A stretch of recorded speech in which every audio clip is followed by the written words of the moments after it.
Throughout human history, there have been places that are themselves imbued with a certain degree of sacredness.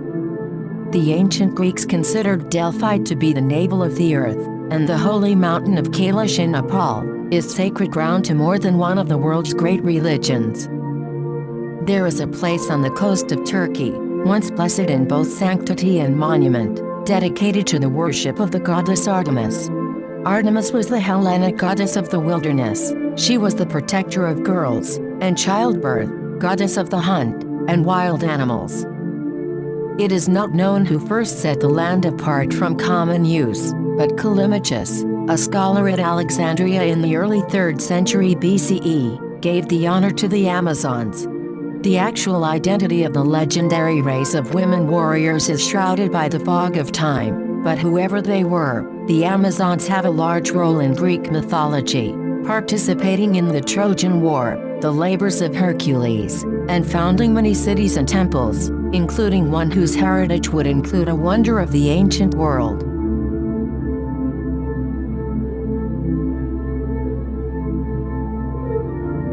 The Temple of Artemis is one of the least known wonders of the ancient world. Over the ages, multiple temples were constructed on the same site, suggesting the actual location itself was important. What we think of as the second temple was destroyed in 356 BC by an arsonist named Herostratus. Herostratus sought only fame. The phrase Herostratic Fame is now used to denote someone who commits a crime merely for notoriety. Greek and Roman historians consider the temple's destruction to occur at the time of Alexander the Great's birth. Plutarch quips that Artemis was too busy with the conqueror's delivery to save her burning temple. The third temple is the one that we know of as the wonder of the world, and its construction began in the year 323 before the Common Era. The temple itself was in the classical Greek peripteral style, but on a gargantuan scale.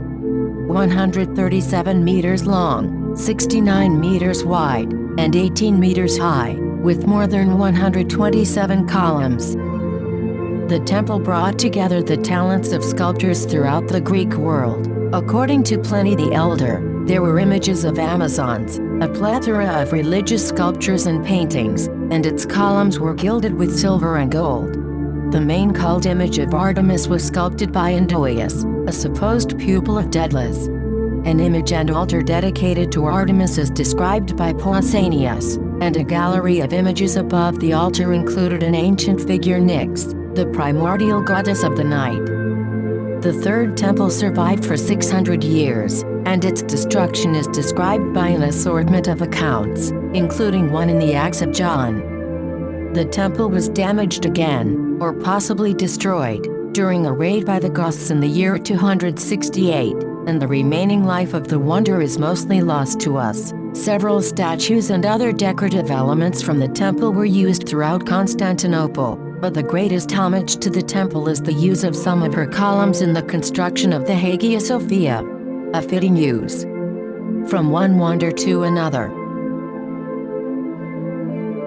I have gazed on the walls of impregnable Babylon, along which chariots may race, and on the Zeus by the banks of the Alpheus. I have seen the hanging gardens, and the colossus of the Helios, the great man-made mountains of the lofty pyramids, and the gigantic tomb of Mausolus.